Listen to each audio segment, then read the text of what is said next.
just like ignore it. I'll use good too. Yeah, I'm gonna.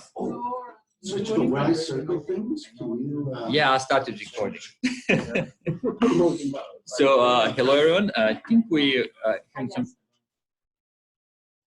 had some technical issues today with the link we shared previously, but we will be recording the session here and upload to the website.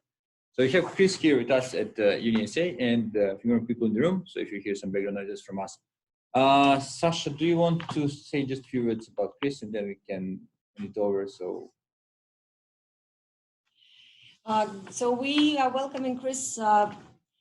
Chris is an assistant professor at the School of Information at the University of Michigan, and he is visiting the Center for Change and Complexity in Learning, and we are going to hear his talk on predictive models today. Chris has been working within this area for quite a while, and part of his work rests on his very successful endeavors in the area of delivering data science courses with Coursera, and he's been also working with discourse analytics and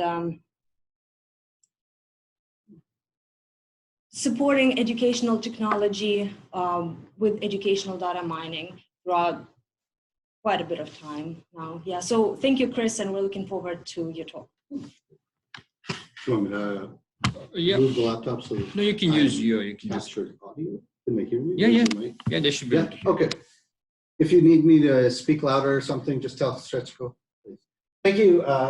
So I've been here at C3L at UniSA for the last week. It's been a delight to be here in Australia and the traditional lands of the Aboriginal peoples here. I'm now at the University of Michigan in the United States. I'm actually Canadian by origin. I'm from a province called Saskatchewan. So I finished my PhD just under 10 years ago. So actually 10 years ago this year was the first lap, and I was there in Banff. And so it was great that's when I started doing some of my predictive modeling work, and I've progressed a long time.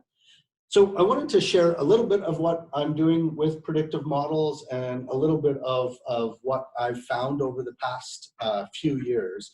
I'm going to bring in some of my collaborators as examples as some of the things that I've done. My work, I would say, can be really couched in this idea of predictive models for student success.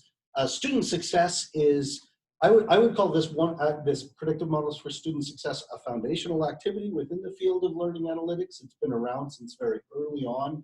I think the Purdue Course Signals program was one of the first really exciting places where this happened, and it's kind of bloomed as a research agenda within that.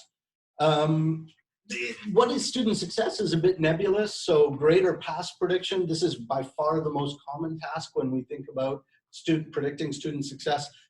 Enrollment in a subsequent course, degree completion, or job outcomes, these are all other examples of predictive model work that has gone on. I think this last one, job outcomes in particular, is actually pretty underexplored, and I'll talk just a little bit about that towards the end. Instead of talking about the area quite holistically, I'm going to cherry pick a few issues that I'm interested in. I'm going to talk a little bit about tying models to theory, bias in models, privacy and agency, and holistic modeling of learning. So first, tying predictive modeling to theory. In learning analytics, we generally don't do this. And this is a missed opportunity. So it's common for us to use theory to inform the creation of models. So we'll look at an educational theory and we'll start to say, okay, well, we should be trying to pick up these kinds of, let's say, teacher presence or social presence or constructivism. And that will help us as a lens find features in the data that we want to bring up into the predictive modeling process.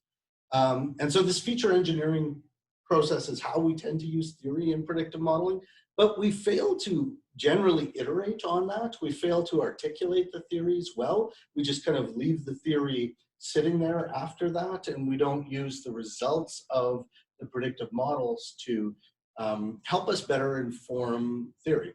And I think we have two opportunities here that are a bit missed, and some of my work looks at this. So to set parameters on the generalizability of theory. So when is teacher presence actually important? And predictive models should be able to tell us that. If we can articulate what's some student success measurement that we're interested in, let's say it's grade point average, and we can see different courses that have different kinds of teacher presence in it, and we can turn those into features, then we should see how predictive they are of that outcome. And when we see that they're not very predictive of that outcome, we don't go back and interrogate the theory or have some spreadsheet somewhere of the issues with this theory when trying to predict that outcome. But I think that that's an opportunity, and it would help us both refine theory and method. So there's actually a lot tied up in here when you're doing feature engineering. So my efforts in this area are actually very, very modest because there's a lot happening. And they really come along 3 different dimensions. So first, open code.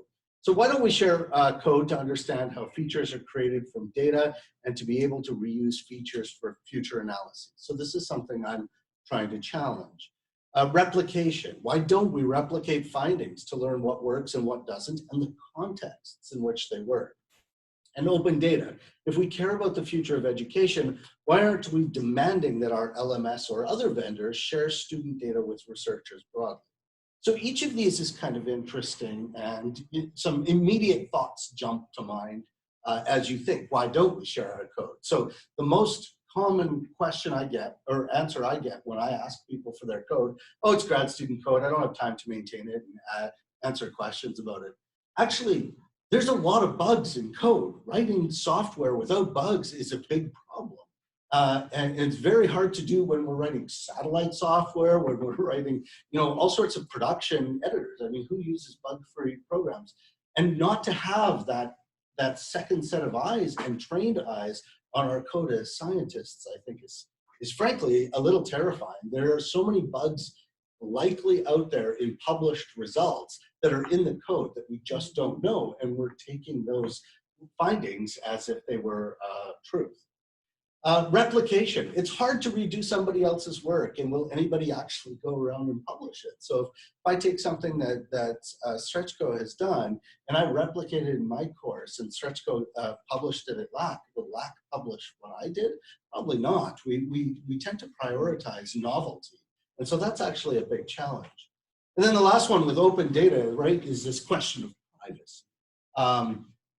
This one really bothers me, actually, that we protect and hide our data instead of demand as researchers that this data needs to be made open and broadly accessible so that we can prove or disprove theories, so that we can iterate on theories, so that we can actually understand and articulate what's happening in the classroom. So some of the ways that I'm helping to try and work towards solutions to these. The first one is called the MOOC Replication Framework, or MORPH.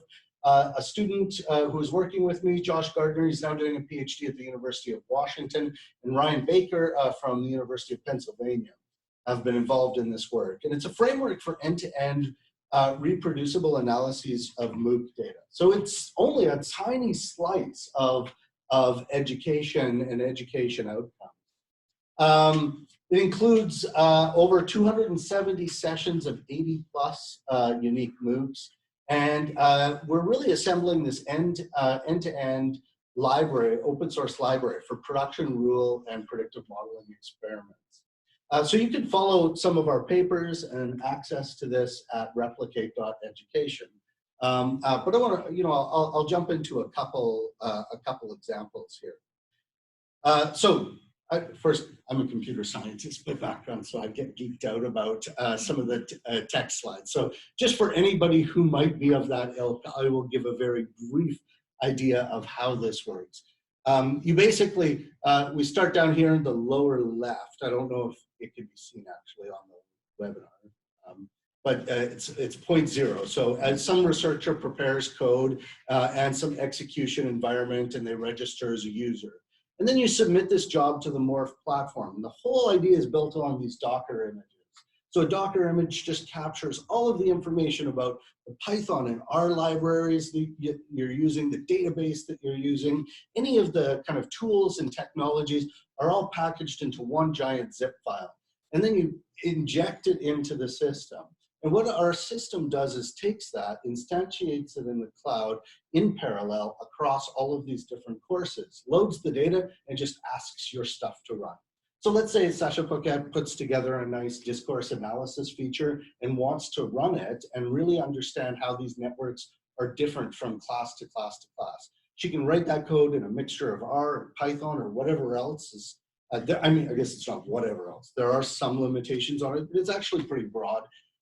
She can run it, test it on one course that she might already have access to, and then she just injects that into the system. We run it all in parallel. We call her code to train models, to test models, to validate them, and log the results, and then send back the output data. And so the beauty of this model is that Sasha doesn't actually get access to all of our private data. It's her code that gets to run against all of that data. A couple of other things that we do that I think are interesting here. We automatically assign DOIs to the results of the execution. And the idea is that we would actually make these public at some time. So Sasha can say, oh, this is great, and now can cite that. And somebody external in the scholarly community, when reading the paper that Sasha writes about that, can click on that, and it comes to our system, and we validate this is the code that she ran against these data files. And so that helps attack this need for open code, as well as something that's very publishable. Our goal with this is actually to take it so that that person who came and looked at was interested in standing on Sasha's shoulders to do the next thing, can actually take that Docker container, clone it, make modifications, or run it on their own code, and then inject it back into the system. And so then we get this web of science. And instead of being based only on citations to publications, it's citations to executions. So what does this actually let us do? So here's an example that we published at EDM in 2019.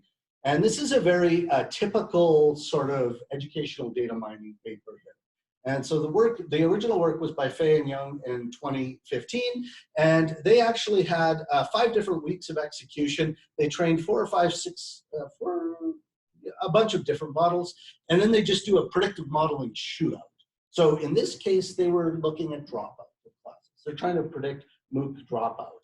And they had a bunch of reasons why they thought these models might look okay, and they plotted them over time. And their conclusions from the paper was this line at the top, or for most of the top, black LSTM network is the model that you should be using if you go into production, because they found that in every week except the very first week, that model is well trained and better than all of the others. So we wanted to see if this is true, right? Like, I mean, we've got their word for it. So we reached out to them and said, can we have your code? And they said, well, we don't have it anymore. Okay, that's odd. And then they said, but this is what we did. So they responded. That's better than Xing, which was another author that we've replicated their work and didn't respond, even though we've emailed 3 times. And I'm happy to put that out there, that I think that should be a blacklist for people. So, but they told us what they did, but they didn't remember their hyperparameter settings. So when you're building a predictive model, hyperparameter settings are, how big is your tree going to be, or how do you tune that model? And there's actually a lot that goes into the predictive accuracy of your model that comes out through this hyperparameter tuning. And they just didn't record them at the time. And then, of course, they couldn't share their data. So even when we built our model, we wanted to just test it on their data so that we could see, did we actually replicate their model, or have we built something slightly different? We didn't know, because they couldn't actually share their model. And then 2 of their methods here, these IOHMMs are proprietary software. And so we didn't have access to them. So there's a lot of, this just, I think, is really nice in articulating some of the challenges that come with doing science, learning science of predictive models. Okay, so we did our best work that we could here. We took 4 of these models. After discussion with the authors, we implemented them, and then we ran them across 45 different courses. There were 45 courses in Morph at the time. You'll note something here, this LSTM network, so we've tried to align these as much as possible, because we didn't even have their original data that they built their R model. their R graphic from. The LSTM network for us is one of the worst performing models. And that's over 45 different courses averaged out. So even better, we tried to contextualize this based on some assumptions that they made that were invalid. So when they did their original work, they had one course. So they lumped it all together, they cross-validated, and then they went and ran their model. This is actually very typical, but that's not how people would use models in production. Because if you learn a bunch of things from one course, you want to then put that model into another course. You're not trying to just explain that course with the model, but you're actually trying to move forward and turn it into some prediction. And so here we actually, because we have all of this data, all of these different courses, 45 courses and many, many different sessions, sometimes 8, we were able to train on one piece of the course and test it on a future course. And we actually find that the accuracy decreases. And so you'll see here, this blue line here, the vanilla RNN, is almost 0.8 AUC. And then here you will see that it decreases down to 0.73 or something like that. And that gives a much better understanding for a practitioner as to how that model will actually work in practice, which I think is really important when we consider learning analytics broadly, because our goal is to move things into practice. So other work that I'm doing with Josh and Ryan Baker has been looking at bias in predictive models. So as predictive models become used for important things, the world has become really concerned with bias in these models, and we have seen over the last 2.5, 3 years a plethora of popular news articles or popular press articles that describe the failures of certain predictive models and bias. Of course, bias isn't new for predictive models. Predictive models haven't introduced bias. People have been biased for a long time. And it comes in many different forms, and we're specifically interested in the quality of the model. So sometimes this is measured as accuracy, sometimes you'll hear it measured as kappa, which is a chance-corrected accuracy, sometimes it's precision, etc. And trade-off by some group characteristics, so gender, ethnicity, year in study. And so one approach that we've suggested is to measure bias through something called a slicing analysis.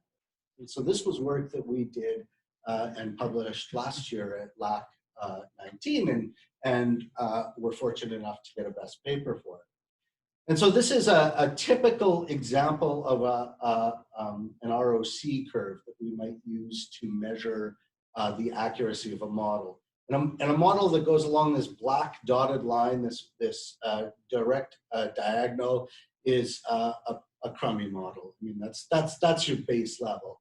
If you're doing binary classification like pass or fail, if you predict below this line, then you should just do the opposite of whatever you predict, essentially.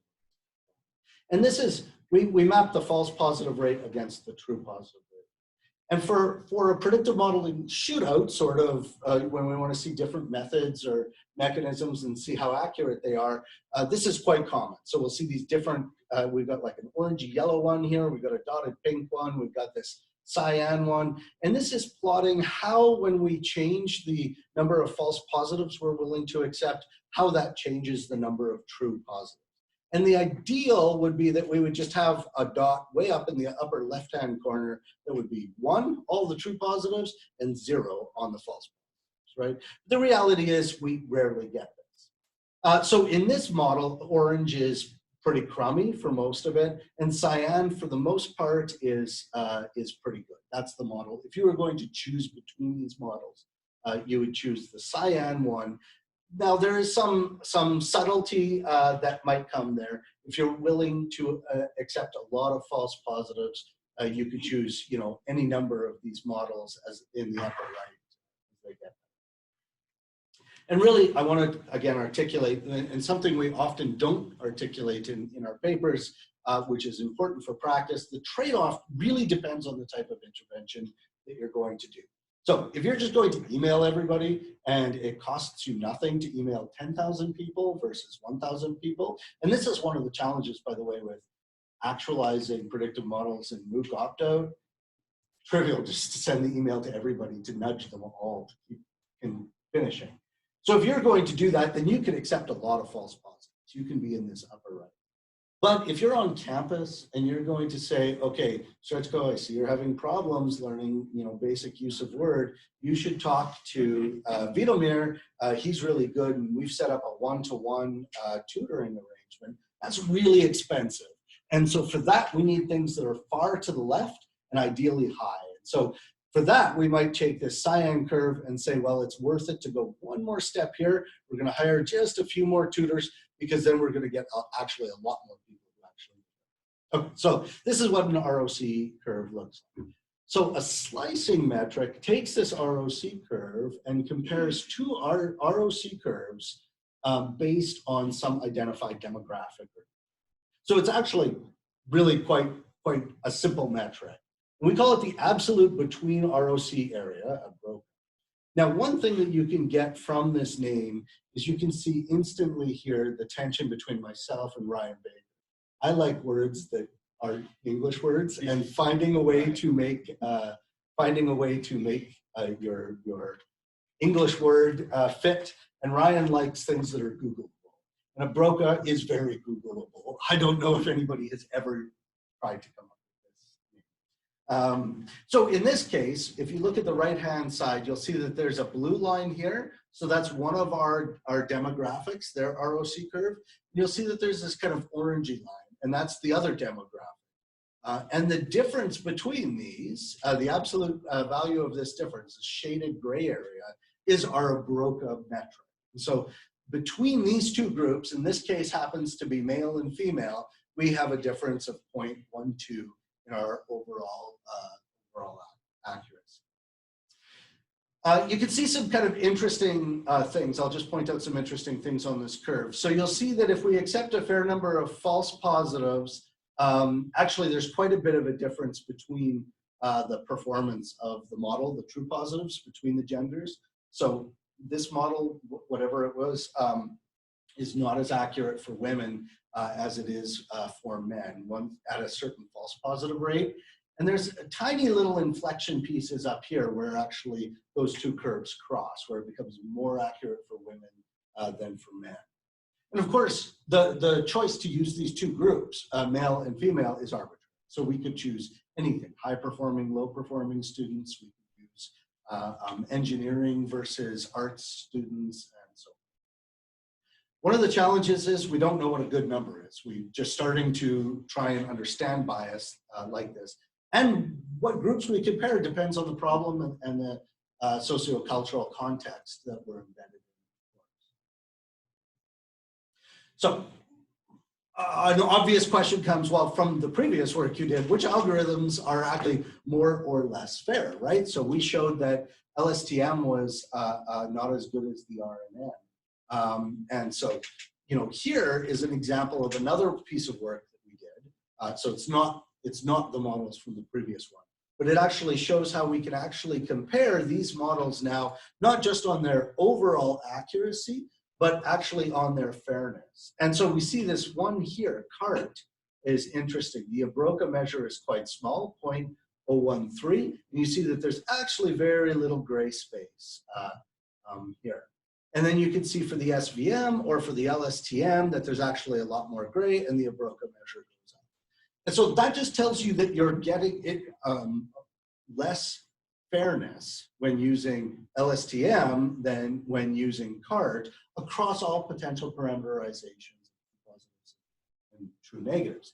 It doesn't tell you use CART, because that also depends on how performant CART actually is. And so here we see actually CART is 0.71 and LSTM is 0.65. So it seems like an obvious case, use CART over LSTM. Also, it's much more fair than LSTM. But it's an important new measure for us to start thinking when we do these machine learning shootouts. Here's another thing that we can do that combines both of these previous works that I've shown, the fairness aspect and the massive replicated data set. So these are all of our MOOCs, both from us and Penn.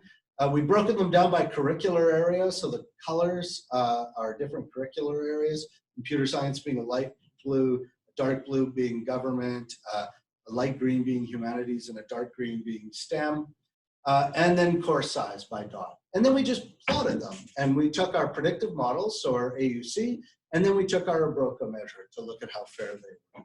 And so we could see actually that some models like LSTM change on average over time for this. But we could actually see individual courses here, and you can imagine that this could be an interactive graphic that allows you to explore exactly which courses have certain characteristics.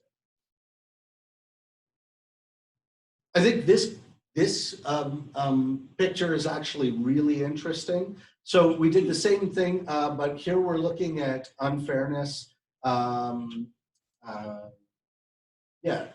And unfairness and performance trade-offs. So we would expect that if we had a very high AUC, that's a high-performing model. So those are the models on the far right-hand side. So like this little cluster down here.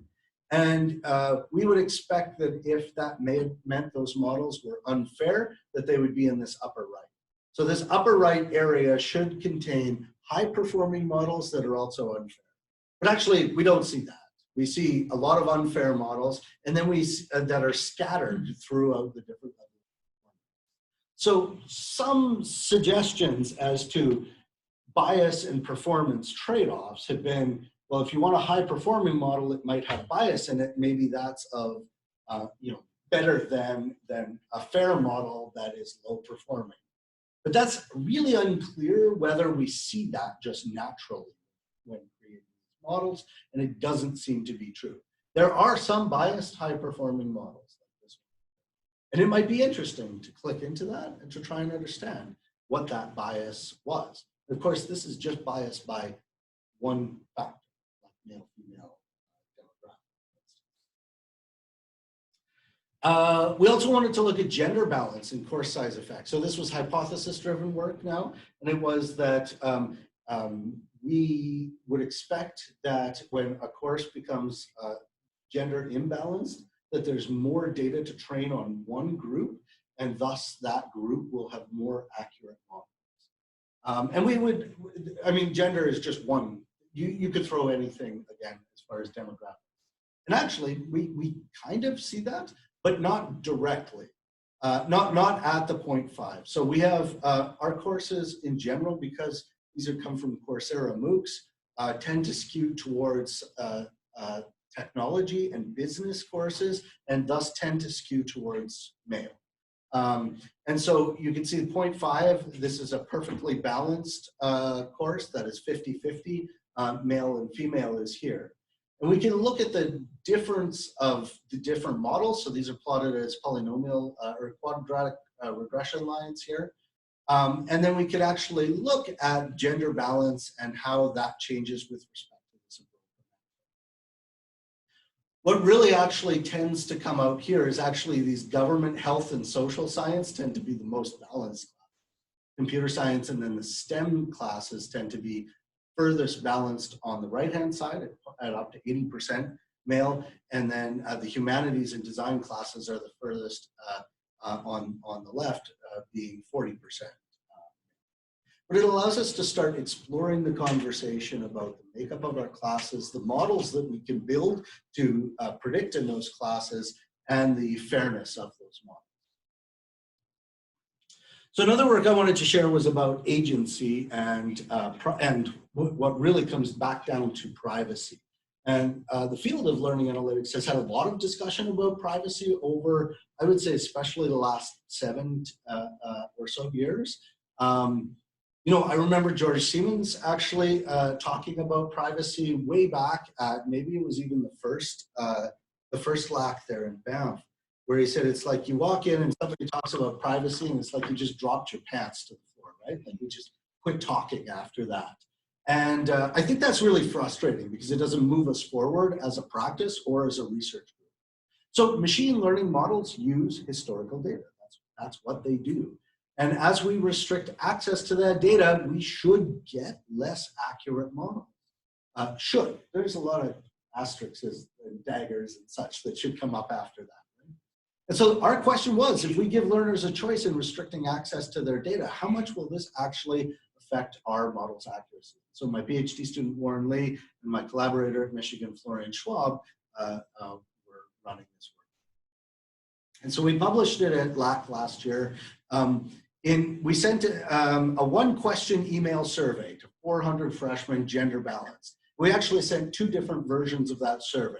It basically said, hey, we're a bunch of researchers, we're interested in learning analytics. If you were given a choice to opt into having your data used in an early warning system, would you? Yes, no. And that was the whole thing. And then the other half of the students, because we ran 2 versions, they were just said opt out of having your data in this system, would you? So we wanted to see what the difference was between opting in and opting out. So first, low response rates, regardless of the condition, under 25%. That was kind of the first one. And phrasing really matters. So 65% of people deny when opting in, when you ask them if they would opt in, and 39% deny when you opt out. But actually, the response rate was about the same between those 2. So immediately, if you want access to data, if that's your real goal, you could just change how you're going to phrase the question. And that should make us actually think about the questions we want to write and the agency that we actually want to give learners. Is it responsible for us to just be changing? The other question is, what do we do with all of the people who didn't respond? Does that mean we can use their data, or does that mean we can't use their data? And so we ended up creating 3 bands from this. So we looked at people who said, who gave consent or didn't give consent, and we looked at people otherwise, because we actually have access to it underneath. And we said, so these people down here, this is our most conservative. This is where we've asked them if they want to opt in, and they said no 69% of the time. And we took everybody who didn't say anything and assumed that meant no. And so that's this band here. This band over here is the opposite. We asked them if they would opt out. They didn't say anything. We assumed that meant we could use their data. And then we have this moderate group in here. So we took this and we proportioned the data set we had, and we actually just predicted a model of grades. We wanted to see, when we have less data, when does that fall off? And actually, a surprising result was that our models are actually fairly robust to the exclusion of a large amount of data. Now, we have 10 plus years of all of the data from a university with 40,000 people. So that's a lot of data. So it turns out that we can actually lose a lot of data. Now, actually, these values, these kappa values on the left, I just want to contextualize them.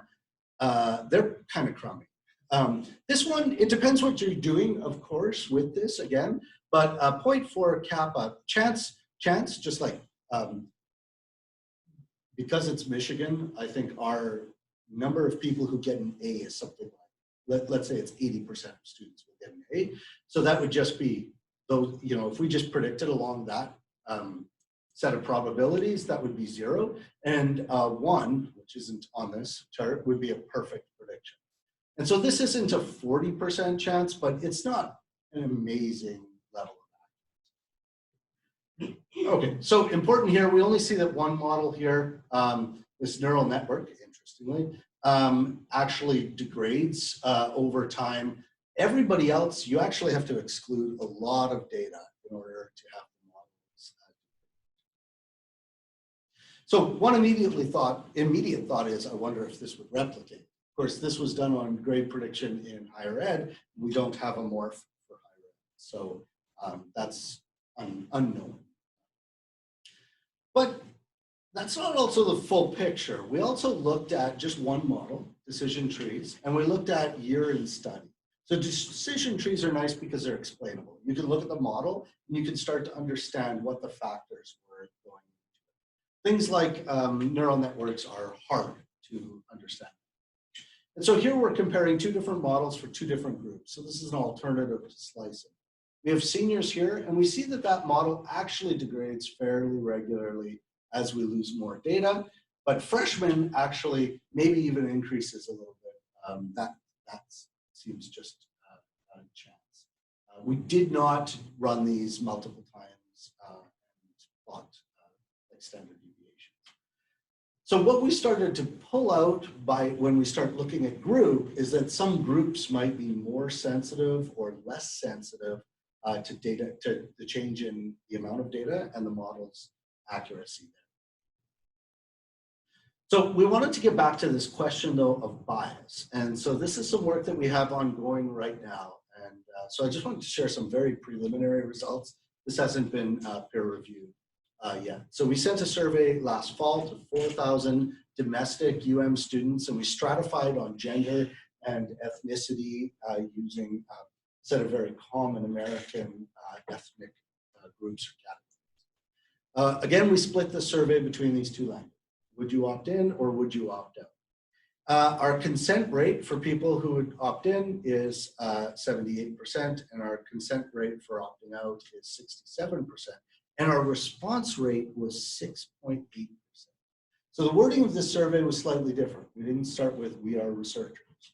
It was intended to be a lot more real world, as if the institution were sending this study to, or this survey asking.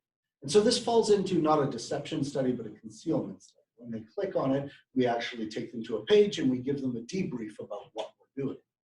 But this response rate, this 6.8%, means that what you do with those non-responses is so important. That discussion has to be much bigger even than just asking if we're going to give learners agency. It's what do you do when learners don't exercise one way or the other, when you don't have that communication. And that's incredibly important for us as researchers, but also for us as practitioners. Some of the early results that we've seen out of here. So there's a significant difference in the expected and actual click rates between students who identify as Black and white. We found that white students are much more likely to respond to this than Black students are. There was a pretty tight p-value on that comparison between those populations. Asian and Hispanic students were about the same as one another, but they're different than these other two groups. The p-value for that difference is not nearly as tight, and that comes back to the 6.8 response. Also, there's a difference between men and women and how they respond. And so in our first study, we didn't look at their demographics of response, right? We just said yes, no, and we just looked at those percentages. But our results are clearly being biased, right? Like we just looked at proportions of data before. Now we have the opportunity to look at proportions by ethnic group and gender identity. And so we see here that women are much more likely to click through. And men are slightly more likely, I doubt there's a statistical there, to consent yes. Our data, if we give people agency, there is a selection bias that comes up, population bias that comes out of that. We have to include that in our conversation of agency and privacy. We took 5 different instruments. So the first one we just came up with, we asked the students if they were comfortable with learning analytics data being used for themselves. So that's a dashboard by the administration, so that's the school, by their professor, for their instructor, and so forth. So I think there were 5 different stakeholder groups.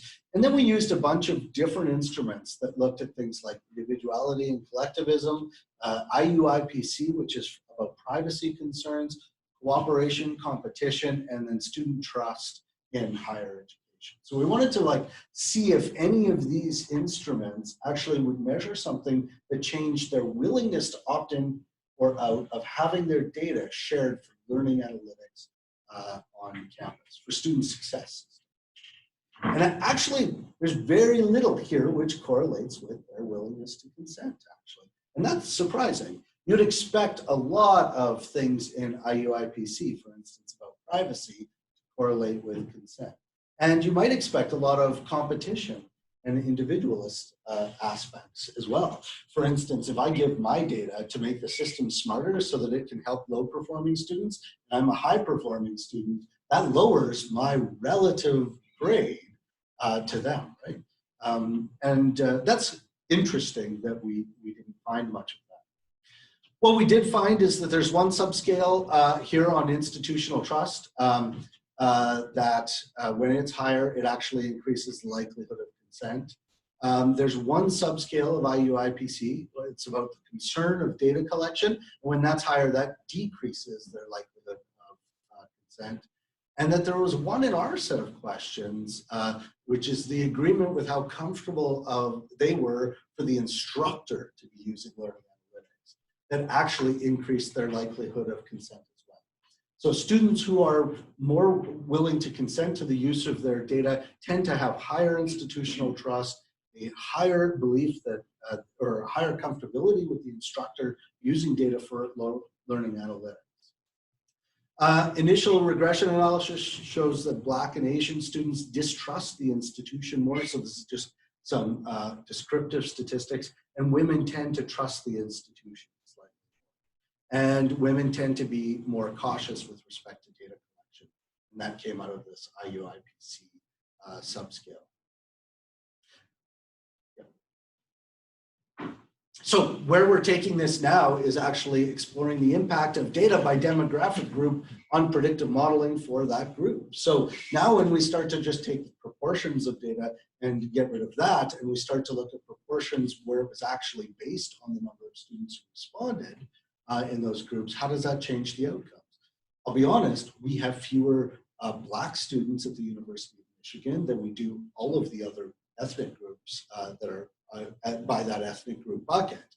And if they also are more likely to not share their data, I'm expecting our models for them to be heavily biased, to be very poor in that accuracy. I think that that's an important ethical question that comes up when it comes to agency now. Because if we give people a choice, they may be not just hurting themselves, but also hurting other people in a similar representative group. And is that something that we're comfortable with? We're going to explore mechanisms, of course, to remediate the model bias as well. So the very first one is to do some synthetic data generation. This is kind of like, I don't want to call it yet machine learning 101, but it basically is now become machine learning 101, but also training models using different evaluation functions, different loss functions. That's work that Josh Gardner is interested in. We want to plan a larger international study. So this was, again, we have this bias of this single institution of Michigan. So one of the reasons I came here actually was to see if UniSA would get on board. And one of the things I'm going to do at LAC in a couple of weeks is try and get more institutions there on board to run a similar study. Ideally, the first part is identical, and to see how these different institutions differ, how their student bodies differ. And there's a lot of interesting questions there, right? Just coming from my own Canadian context down to the US context, the groups of marginalized, disadvantaged, or even just ethnic identity groups shift completely, right? And I know that's also true here in Australia. And so looking across these different kinds of countries, I think we should be able to paint a much broader picture of learning analytics adoption and privacy and willingness to share data. We also have this question. We added a lot of instruments to the as surveys, and this was all after they said yes or no, right? So we were able to collect that en masse, and then of course we have drop off after that. But what instruments should we use to capture the willingness to consent to learning analytics data use? Title for such an instrument, or comfortability with learning analytics. How should we be measuring these constructs? We can measure them behaviorally, as we've done now, right? Would you or would you not? And then try and pull out of that. But maybe when we are bringing students in and we're having them explore the institution, we should have instruments that allow us to understand it. And then, of course, I'm very interested in planning behavioral interventions for data collection.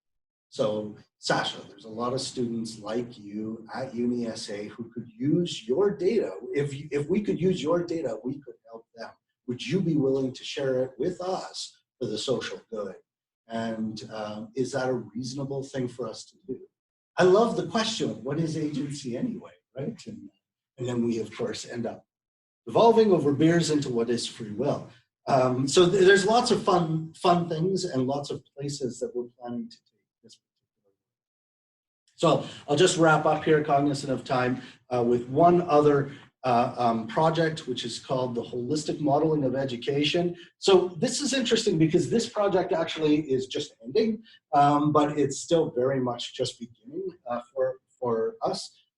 So this was funded internally with $1.25 million at the University of Michigan that involved myself, Stephanie Teasley, Tim McKay, Gus Everard, Perry Sampson, and Gear, undoubtedly forgetting other people. And it's to start trying to think of learners as holistic persons, God forbid, but to do that in the data sense and to collect that data together. So now, as that project is ending, I'm starting to narrow my focus on doing this for data science. And so I want to bring together into a data lake, an educational data lake, student information system from on campus. We use Coursera for our new online degree. So this is an LMS plus a video environment. So all of that data. Homework and practice tools. So Jupyter is the project that we're using there. Course discussions. We use Slack for the discussion boards. Co-curricular activities from web conferencing. What does it mean to be watching an ASCILITE presentation if you're a student? What does that tell us about you and your intention? And then career outcomes from LinkedIn. And so looking at how we can bring that all into a single data lake. And I want to look at this across a full degree. So this actually starts with our pre-admissions into the degree, which often includes people doing a bunch of MOOC stuff before they actually get accepted as a student, and then across all of the different courses in that 34 credit group. So probably out of time. I'm always looking for collaborators, new PhD students, potential postdocs. I currently have a full-time intermediate programmer, software engineer position available for, I think, 3 years. So if you're interested in that, and there's my contact. There we go.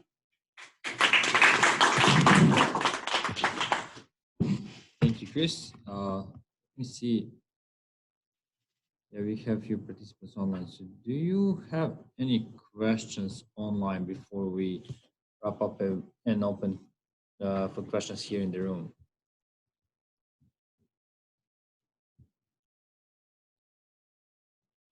And sorry again for the technical issues this morning, but I guess we will be uploading the presentation later on the ASCILITE LA SIG website. So you will be able to hear the talk later. And feel free to get in touch with Chris. He shared his contact details here. I think I'm just gonna stop recording for now. And yeah, Cassandra says great talk. Thanks, Chris. Yeah, and we'll be in touch. Thanks a lot.